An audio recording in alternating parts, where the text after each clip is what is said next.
Today I have got my thoughts on Wrestlemania 35, and we'll just go through the matches one by one, and I'll give my thoughts on each match, starting with the first match of the show, which was on the kickoff show, which was for the Cruiserweight Championship. Tony Nese getting his shot against Buddy Murphy after winning a tournament to be crowned number one contender. And that was probably one of the best matches of the night, honestly, when I saw it. It's definitely better than one of the other matches that actually kicked off the main show. But I really liked the high-flying, fast-paced action for this match. So that one was a really good match to kick off the entire night. Or day, because this was like 2 hours before the main show even started. And then we've got the two battle royals, which I'm not going to cover these too long. But the women's battle royal is won by Carmella, which is okay. And then, predictably, Braun Strowman wins the Andre the Giant Memorial Battle Royal after the two weirdos from Saturday Night Live hide under the ring and try to screw Braun over again. And it backfires on him, and Braun wins the match easily. And so that covers the Andre the Giant Memorial Battle Royal. And then we've got the last match for the kickoff show, which was for the Raw Tag Team titles. Kurt Hawkins and Zack Ryder looking to end Kurt Hawkins' 269 match losing streak. And surprisingly, they do. I didn't expect that to happen. But it's like, wow. First shot, that was definitely the first shocker of the night.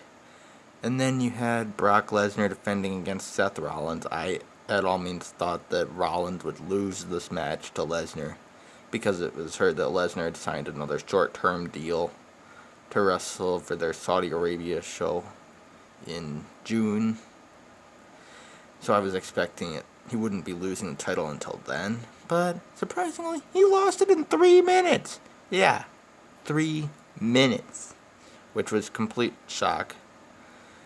And then we've got the one match that I actually thought would open the show, which was the AJ Styles-Randy Orton match. That was very, very good. A clash of styles between two veterans. You got the best of TNA and AJ Styles against one of the best in WWE and Randy Orton. And they delivered big time. Just no styles clash, but really, that's just a small nitpick I have with that match. But other than that, that was a really, really good match. And then we've got the Fatal 4-Way match for the SmackDown Tag Team titles, which was really, really good.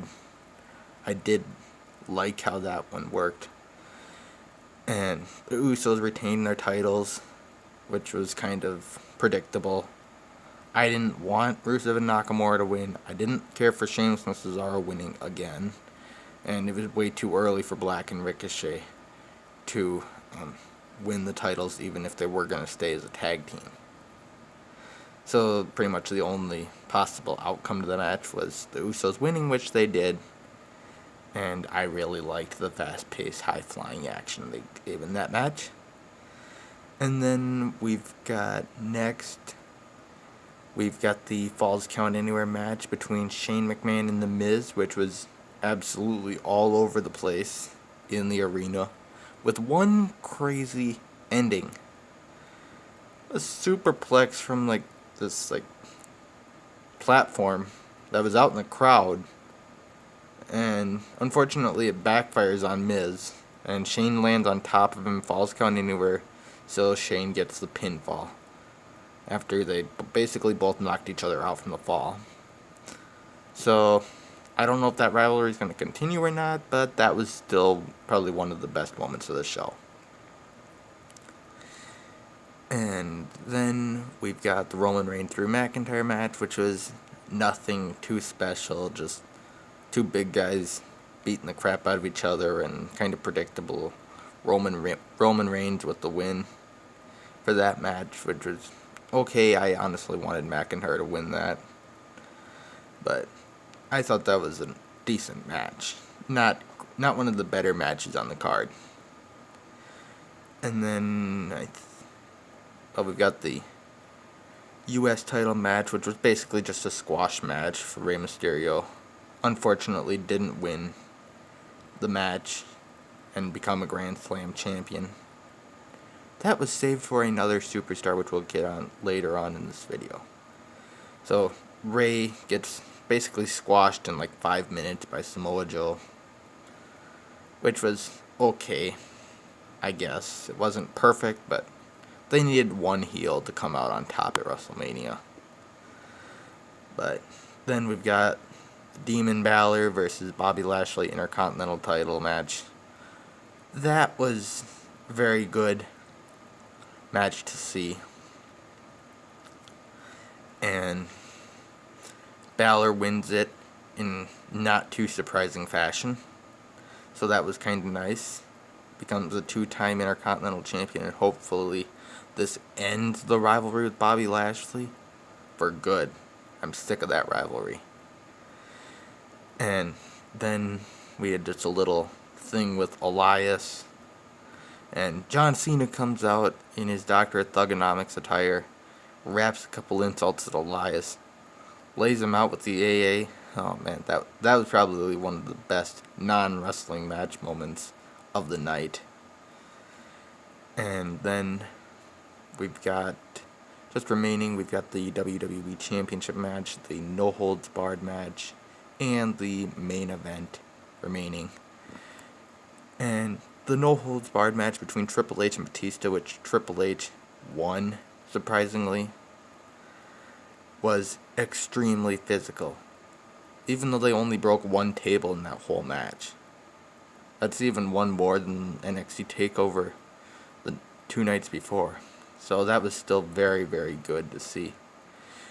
And this thing gets very physical.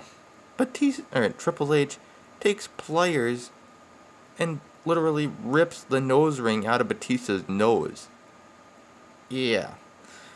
I think WWE's got that little bit up on their YouTube channel, so if you want to check that out, feel free to.